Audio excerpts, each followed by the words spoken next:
చల్లని వాతావరణంలో సరుకులతో పులుసు తయారు చేద్దామా మరి?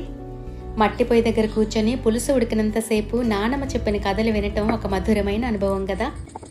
ఆ జ్ఞాపకాలను పదిలంగా సజీవంగా ఉంచటం కోసం నేను ఇలా తయారు చేస్తూ ఆ రుచిని మా పిల్లలకు కూడా అలవాటు చేశాను.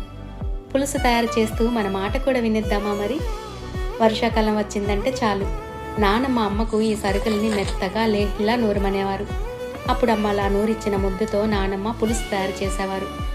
అలా పులుసు మట్టి పొయ్యి మీద ఉడికినంతసేపు మా వంటగది అంతా ఘుమఘుమలాడేది. ఆ వాసనకి మేము పొయ్యి దగ్గరికి వెళ్ళి నానమ్మ అయిందా అంటూ అడిగేవాళ్ళం. అప్పుడు నానమ్మ మమ్మల్ని దగ్గర కూర్చోబెట్టుకుని ఎన్నో అనుభవాలు చెప్పేవారు. వంట పూర్తయ్యాక మాకు వేడి వేడి అన్నంలో ఈ పులుసు వేసి ఎంతో ఆప్యాయంగా తినిపించేవారు కూడా.